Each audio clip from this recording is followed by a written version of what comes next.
Mesdames et messieurs, une nouvelle vidéo YouTube aujourd'hui. C'est très important cette vidéo parce qu'on arrive, c'est dans quelques heures, là, mesdames et messieurs, le halving du Bitcoin. Et on va ensemble, parce que je sais qu'il y a beaucoup de gens au final qui s'intéressent aux cryptos, mais qui ne prennent pas le temps forcément de regarder des vidéos, qui ne prennent pas le temps malheureusement de prendre des ressources. On va faire une vidéo de quelques minutes, pas très longue, sur qu'est-ce que le halving, qu'est-ce que ça change, quels sont les effets. On va voir ça, tout ça évidemment avec cet article, notamment donc un site que je conseille, hein, parce que franchement c'est un site super avec des gens qui travaillent pas mal, notamment donc voilà, crypto c'est pas mal du tout pour les informations. Donc le halving, vous le savez, c'était l'événement, un événement périodique historique, mesdames et messieurs, qui arrive tous les 4 ans. Donc pour le Bitcoin. Et on va voir dans cette vidéo au final qu'est-ce que ça signifie. Et on va voir également quels sont les enjeux derrière, etc. Donc le halving, comme vous le savez, c'est effectivement une étape qu'on va avoir tous les 4 ans sur le Bitcoin. Alors c'est très simple. Ce qu'il faut comprendre, c'est que on va réduire. Donc le halving, c'est ce fait voilà, de procéder à la réduction de moitié, effectivement, la production de Bitcoin. Donc clairement, ce qu'il faut comprendre, c'est que la récompense en fait des mineurs en Bitcoin, elle va être divisée par deux. Donc ça veut dire que le mineur qui aujourd'hui va miner un Bitcoin va être payé 2 fois moins après le halving qu'aujourd'hui. Donc ce qu'il faut comprendre, c'est qu'effectivement, que l'objectif principal, l'enjeu majeur principal de cette réduction est de maintenir effectivement le Bitcoin, le principe, un des principes fondateurs du Bitcoin, c'est son inflation sous contrôle. Donc en réduisant effectivement la quantité de Bitcoin qui sont créés au fil du temps, le rendant encore plus rare, évidemment. Et donc voilà, et si on regarde un petit peu historiquement ce qui s'est passé, bon ben voilà, on voit un petit peu historiquement, donc la halving ont eu également un impact positif sur le cours du Bitcoin car ils réduisent l'offre de nouveaux Bitcoins disponibles sur le marché. Donc c'est toujours pareil, vous savez, c'est toujours un petit peu cette idée d'offre et de demande. Voilà. Moins on a d'offres, mais plus si la demande reste la même, plus forcément le cours va exploser. Donc regardez, on a eu un premier halving le 28 novembre 2012. Donc on était passé à ce moment-là de 50 effectivement Bitcoin créés à chaque bloc à 25. Donc on avait réduit, divisé par 2. Voilà. Donc le Bitcoin à l'époque était à 12 dollars. Donc c'était quand même pas bien beaucoup. On a eu un halving en 2016. On est passé donc de 25 à 12 sur les blocs. 15 millions en circulation et 650 dollars sur la capitalisation. Effectivement, le 11 mai 2020, on est passé de 12,5 à 6,25. Et aujourd'hui, effectivement, on va passer de 6 à 3. On voit qu'à chaque fois, le rapport ici en termes de prix est quand même pas le même. On voit effectivement qu'on fait du x10 à chaque fois entre les précédents halving.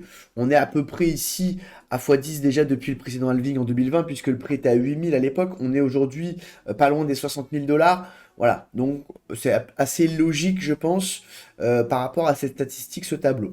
Donc ce qu'il faut comprendre, c'est que le Bitcoin fonctionne, mesdames et messieurs, comme une matière première. Euh, et le fait du halving fait que les gens qui produisent ce Bitcoin vont être moins payés. Donc forcément, il va y avoir effectivement un coût de production qui, lui, risque de continuer à augmenter, forcément.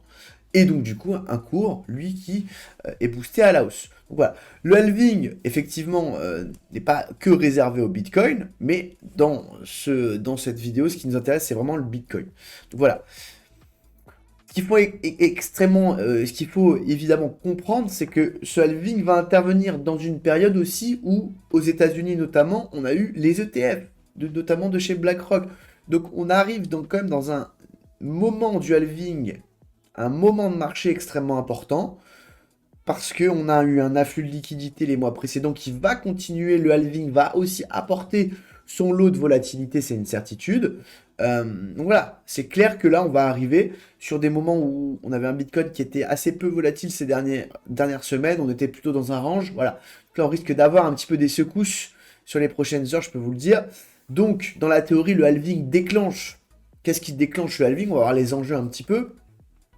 Donc la récompense en BTC lors du minage, donc pour le mineur qui produit le Bitcoin, est divisée par 2. Ça, c'est vraiment, on l'a vu, c'est l'enjeu majeur. Donc l'inflation du Bitcoin, elle réduit de moitié, d'accord? La nouvelle offre disponible Bitcoin, elle est réduite, forcément, d'accord? Et donc la demande, elle, qui reste la même ou croît, fait bouger le prix du Bitcoin. le cours du Bitcoin augmente, l'incitation des mineurs est maintenue, même s'ils reçoivent 2 fois moins. Pourquoi? Parce qu'en fait, c'est toujours pareil, vous vous dites, ouais, mais si le mineur, il gagne 2 fois moins d'argent, quel intérêt il a de continuer à miner du Bitcoin et pas une autre crypto? Bah, en fait, c'est tout simple, et au final, l'article y répond. Peut-être qu'il gagne 2 fois moins, mais si le Bitcoin monte 2 fois ou plus, ou 3 fois plus, ou 10 fois plus, évidemment, cet écart ne se voit pas, puisque le cours du Bitcoin continue à augmenter. Donc le mineur, lui, continue de gagner, puisqu'il est payé en Bitcoin.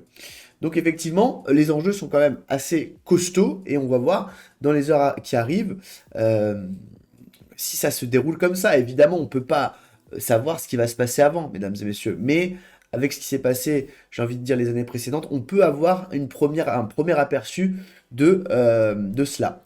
Euh, donc voilà, on voit que le Bitcoin, à chaque fois sur le halving, on est quand même assez proche des plus hauts historiques ou dans un cycle assez haussier. Donc on est en ce moment là-dedans. Voilà.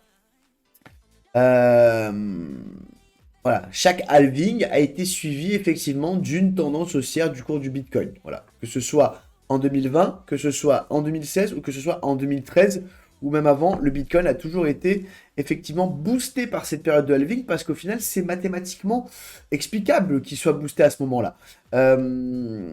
Et effectivement, on a d'autres conséquences du halving. Vous avez effectivement les histoires de hash rate, c'est-à-dire la puissance de calcul d'une blockchain qui peut être effectuée. Cet indicateur permet d'estimer la puissance de calcul qui doivent apporter les mineurs pour valider les transactions et encore bénéficier des récompenses. Donc voilà, le halving, c'est vraiment ce moment-là où vous avez les mineurs qui vont faire un gros point global sur ce qui va leur arriver dans les mois prochains, qui vont continuer effectivement de miner du Bitcoin dans une tendance haussière. Donc la conclusion de dire, c'est que c'est toujours pareil. Cet événement est un événement évidemment majeur. On ne peut pas savoir ce qui va se passer là cette année, même si effectivement on est quand même sur une période, je vous l'ai dit, où le halving intervient dans une période d'ETF, donc une période plutôt positive, une période propice à l'investissement crypto, ou en tout cas une période propice à l'afflux de capitaux. C'est ça qu'il faut comprendre. Donc cet événement majeur fait couler beaucoup d'encre, effectivement, c'est vrai. Est-ce qu'on peut en avoir des conclusions? Voilà, bon. Moi, je reste un chartiste, les gars, donc le halving, c'est bien sympa, mais on va s'en référer évidemment au graphe, bien que les précédents halvings aient été bénéfiques aux investisseurs. La vraie question à se poser est la suivante. Est-ce que la demande en Bitcoin sera impactée par ce halving? Est-ce que la demande va s'effondrer? Est-ce que la demande va rester la même? C'est ça qui va changer, puisque le coût de production, lui, restera les mêmes, restera le même. Le coût de production, lui, non, ne restera pas le même, excusez-moi, elle va augmenter, et donc forcément, la commission, elle va baisser, qui forcément amène, j'ai envie de dire, quelque chose de plutôt positif sur les cours du Bitcoin. Donc voilà, c'était une petite vidéo, mesdames et messieurs, pour vous expliquer un petit peu les enjeux du halving, ce qui va se passer, comment ça se passe, ce qui va peut-être se passer, ce qui s'est passé dans le passé, et on verra ensemble, évidemment, dans les prochaines heures, puisque, mesdames et messieurs, je vais vous faire un petit compte à rebours, mais il reste un jour, 13h09 minutes et 57 secondes pour le prochain halving. Vous avez votre vidéo, du coup, explicative sur le halving. Donc voilà, soyez prêts pour cette nouvelle événement pour les marchés financiers. Je vous souhaite à tous une très très belle journée et on se voit plus tard. Bye bye.